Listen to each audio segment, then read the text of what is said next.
napata size.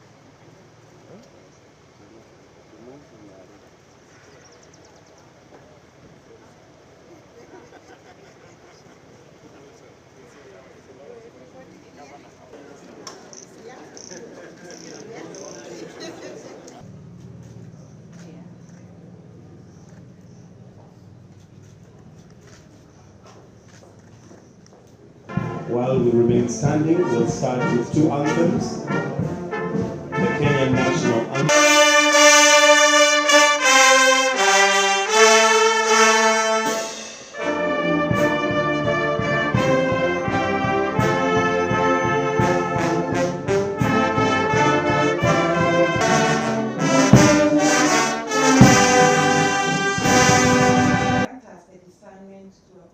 Truth and integrity, and the compassion. Welcome as she approaches the stage to make her remarks. Defense Forces, Dr. William Samuel RUTO. Your Excellency, Honorable Salim Davadi, the Prime Cabinet Secretary, Honorable Attorney General and members of the legal fraternity, David Maraga, Honorable Chief Justices of Kenya, members of Parliament present, Honorable Johnson. Being established by the Master of Ceremony. The judiciary is to welcome you to this first public event on this ground. Nairobi County, Honorable Johnson Sakaja, who's the host governor, to make a few remarks. As the newly minted Deputy President, Honorable Chief Justice and all.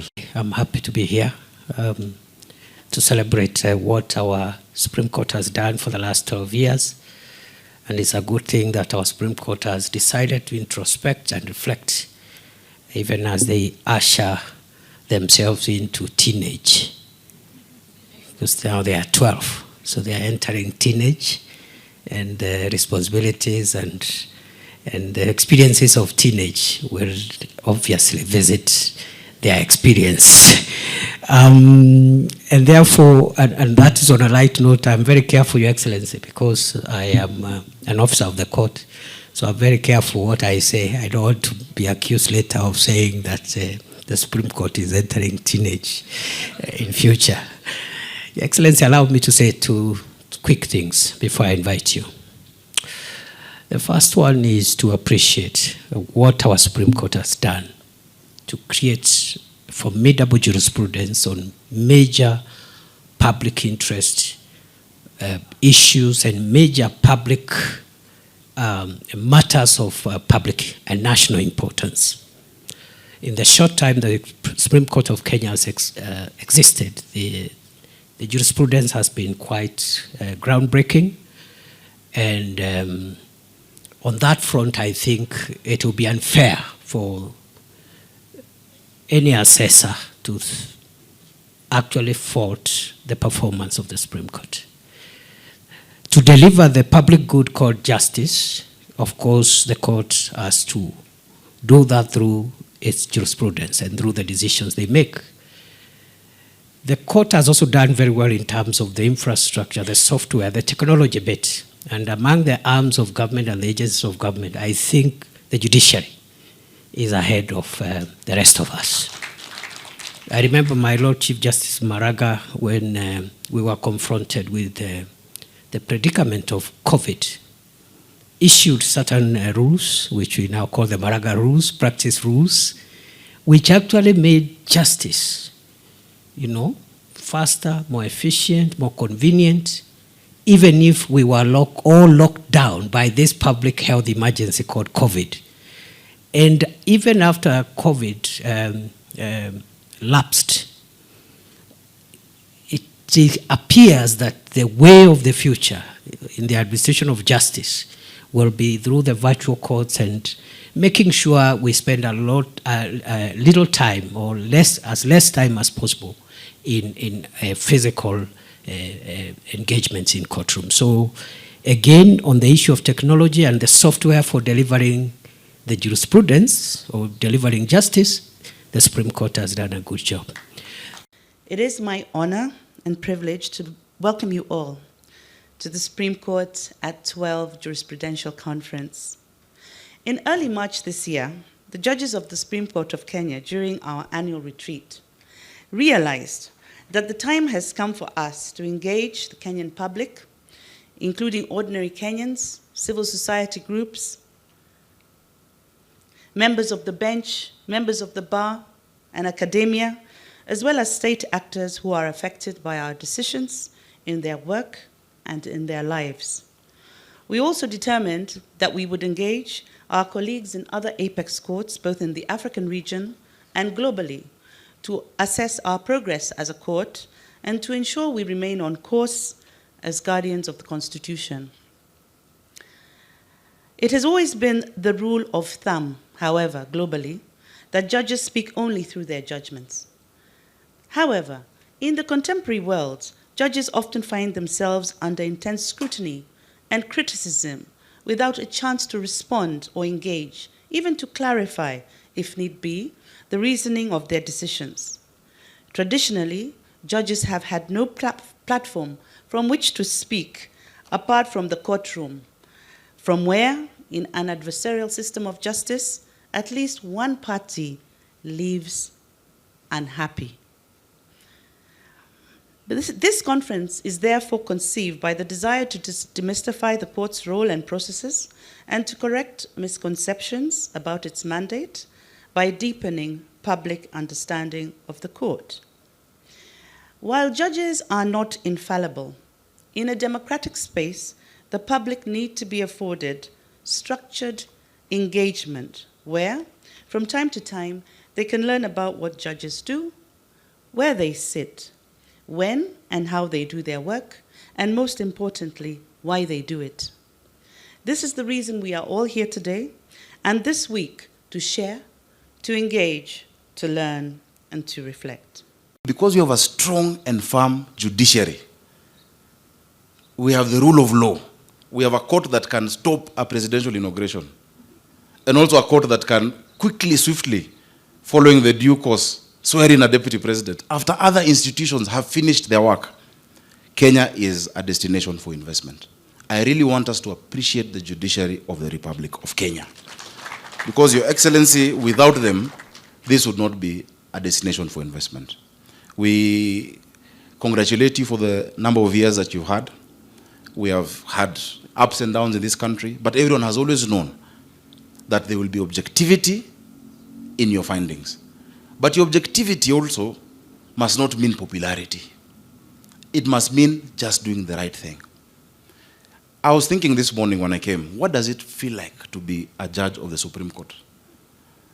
I don't know, Emeritus Mutunga, how does it feel like? Chief Justice Maraga. It's almost a godlike. The finality of your decision. You know, I would draw you to one of the points by Khalil Gibran on punishment and crime. And he speaks to it. That must be exercised in a way that is judicious. Because ultimately, the ultimate judge is God.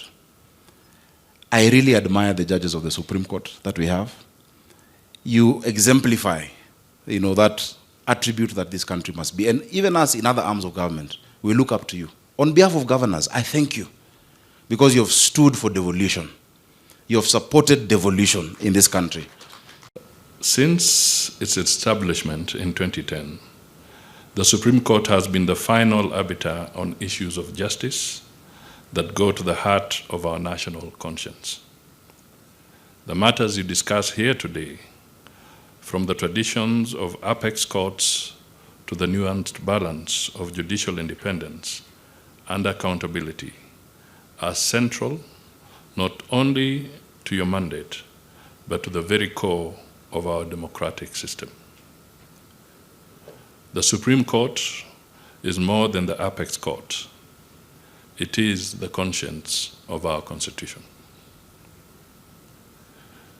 The Constitution of Kenya guarantees the independence of our three arms of government. Yet, while we are independent, we are not isolated. We are distinct, yet we are part of the same fabric that is Kenya. Our citizens do not separate us into the judiciary, executive, and legislature. They see only one government. And the expectation is for a government that works as a unified body to serve their interests, their needs, and their aspirations. Ladies and gentlemen, while the arms of government are independent, we serve the same citizens and the same republic, and as such, inevitably, all arms are interdependent. I urge each of us gathered here, within the judiciary, the executive, and the legislature, to champion this spirit of interdependence in our approach to public service. As members of the judiciary, I also urge you to continue taking a firm stance against corruption. The Supreme Court has the power to set precedents and to reinforce the standards of integrity and fairness that echo through all sectors of our government. I appeal to all of us in public service to be beacons of honesty and transparency that our citizens look up to and expect. The Supreme Court is the keeper of the promise of democracy and justice. Every decision made here impacts not just today's Kenya, but the Kenya of generations to come.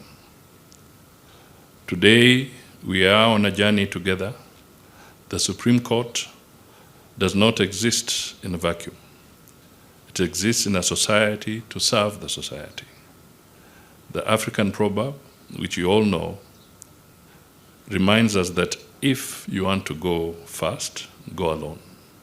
If you want to go far, go together. Let us be steadfast partners in building a just society, one where the rule of law protects every Kenyan and guarantees their rights and freedoms.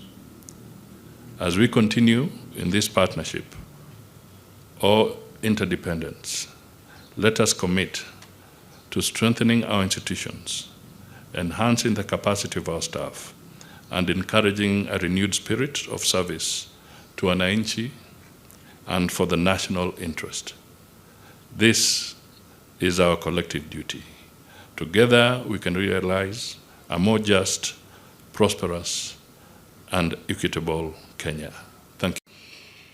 On behalf of the Supreme Court of Kenya, I am most delighted to welcome you all to this conference as we commemorate 12 years since the establishment of the Supreme Court of Kenya.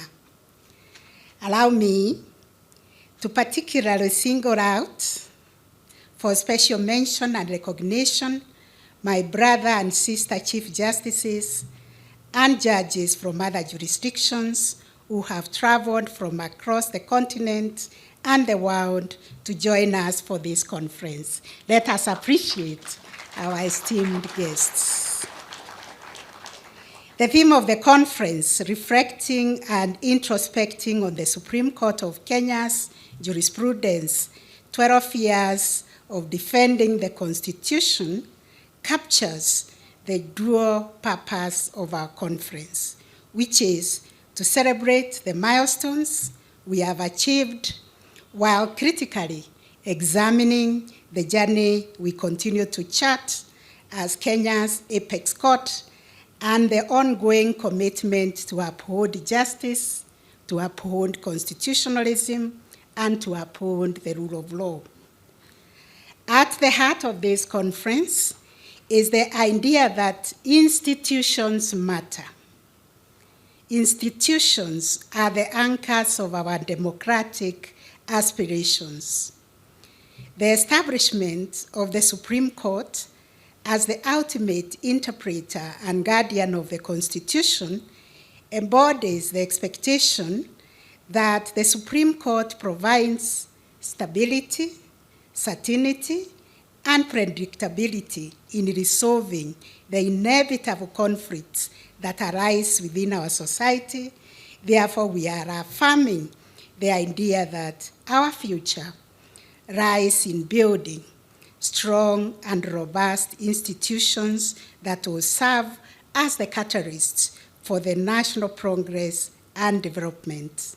Your Excellency, ladies and gentlemen, over the past 12 years, the Supreme Court has played a transformative role in shaping both Kenya's jurisprudence and shaping our country's socio-political development.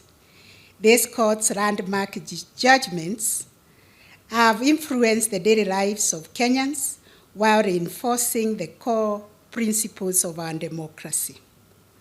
Through hearing and determining 4 presidential election petitions over the last 3 election cycles, the court has set critical benchmarks for conducting free, fair, and transparent elections. Likewise, through the landmark advisory opinions on devolution and the relationship between the bicameral houses of parliament, the Supreme Court has developed guiding frameworks that clarify interactions between the National Assembly and the Senate, reinforcing devolution as a cornerstone of our transformative constitution. Furthermore, in defining the parameters for constitutional amendments in the BBI case and establishing principles of public participation in the BAT and recently in the Finance Act cases, the court's jurisprudence has strengthened the democratic foundations of governance and harmonizing the judiciary's benchmark on the areas of public participation that still requires parliamentary action. The court's decisions have also directly addressed issues of land rights, human rights, social and economic justice, and family law. In the same vein, the courts have addressed housing rights jurisprudence in the Me Too Bell cases, which reflects the court's commitment to socioeconomic rights. The courts has set jurisprudence guiding the families on how to uphold the family as the cornerstone of our society. In this and countless other judgments, the Supreme Court has affirmed its role as a transformative agent in the society. Despite the inevitable pitfalls of perception or capture that come as a result of the court's invitation to address political questions, the court's jurisprudence has purposefully harnessed the Constitution as a powerful tool to promote the well-being of individuals and driving societal transformation for the common good. Notably, the decisions of the Supreme Court of Kenya have garnered significant respect and citation across the region and beyond. This recognition in the global legal community underscores the court's maturity into a respected institution whose well-reasoned judgments contribute to the evolving discourse on the law and justice worldwide.